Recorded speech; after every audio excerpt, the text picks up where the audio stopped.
ملک کو جاہل بنانے والے جاہل لوگ نہیں ہیں، یہ پڑھے لکھے اشرافیہ ہیں جنہوں نے ملک کو جاہل بنایا ہے۔ یہ نیریٹو بھی بلڈ کیا جاتا ہے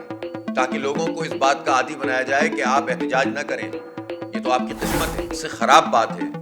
وہ یہ ہے کہ اپنی عیاشیاں چھوڑنے کے لیے کوئی تیار نہیں ہوتا، خود عیاشیاں کرتے ہیں اور قوم پر پیٹرول بم پھینکتے ہیں۔ حکمران طبقہ عوام کو IMF سے ڈراتا ہے مگر اپنی عیاشیاں کم کرنے پر تیار نہیں، تمام تر بوجھ عوام پر ڈال دیا جاتا ہے۔ حکمرانوں کا طرز حکومت ایک جیسا ہی ہے، کوئی تبدیلی نہیں آئی، عوام کو مزید مہنگائی میں دھکیلا جا رہا ہے۔ ان خیالات کا اظہار امیر جماعت اسلامی کراچی حافظ نعیم الرحمان نے حالیہ پیٹرول نرخوں میں اضافے اور بگڑتی معاشی صورتحال پر پریس کانفرنس سے خطاب کرتے ہوئے کیا۔ ان کا کہنا تھا کہ حکمران مل کر ایک دوسرے کی کرپشن چھپاتے ہیں، عوام کو اب بیدار ہو جانا چاہیے۔ اس وقت حکومت نے پیٹرول کی قیمت میں جو اضافہ کیا ہے اور مزید بھی مہنگائی کا ایک طوفان سامنے کھڑا ہوا ہے، کسی کے قابو میں یہ جن نہیں آ رہا، اور ماحول ایسا بنایا جاتا ہے جس میں کہا جاتا ہے کہ کیونکہ IMF کے پاس ہم جا رہے ہیں اور IMF کا یہ ہم سے تقاضا ہے اور اس تقاضے کے مطابق ہمیں سارے کام کرنے پڑ رہے ہیں، اور اگر ہم نے یہ نہیں کیے تو فلاں ملک ہماری مدد نہیں کرے گا، فلاں ملک ہماری مدد نہیں کرے گا۔ ایسے حالات میں اس حکمران طبقے نے ہمیں دلدل میں لا کر ڈال دیا ہے۔ اگر ہم پچھلے 10-15 سال کی ہی تحقیقات کر لیں اور ان ساری حکومتوں کو جو اس وقت حکومت یا اپوزیشن میں موجود ہیں، یہ سب حکومت کا حصہ رہے ہیں، تو آپ کو پتہ چلے گا کہ ان 4-5 پارٹیوں کی پالیسی میں کسی رتی برابر بھی فرق نہیں ہے، اور کوئی ایسی چیز نہیں ہے جس پر آپ کہہ سکتے ہیں کہ اس حکومت نے اپنی معاشی پالیسی آزاد طریقے سے بنائی اور چلائی اور اس کے نتیجے میں وقتی طور پر یہ فائدہ ہوا اور آگے چل کر یہ فائدہ ہوا۔ سب ایک ہی فریم ورک میں معیشت کو چلانے کی کوشش کرتے ہیں، اور اس فریم ورک میں جو سب سے خراب بات ہے وہ یہ ہے کہ اپنی عیاشیاں چھوڑنے کے لیے کوئی تیار نہیں ہوتا۔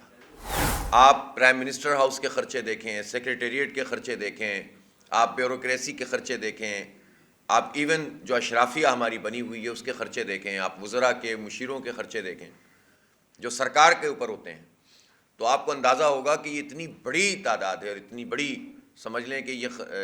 تفصیلات ہیں کہ اس میں بہت سارے مسئلے ملک اور قوم کے حل ہو سکتے ہیں،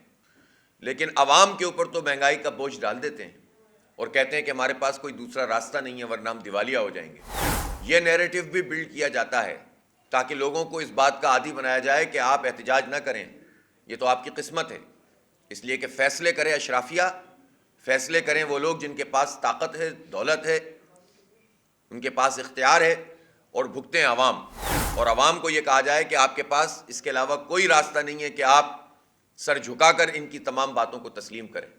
اس لیے کہ وہ یہ کہتے ہیں کہ ورنہ ہم ڈوب جائیں گے، ہم تباہ ہو جائیں گے، برباد ہو جائیں گے۔ 75 سال سے یہی کھیل ہو رہا ہے اور ہر گزرتے دن کے ساتھ صورتحال ورس ہو رہی ہے،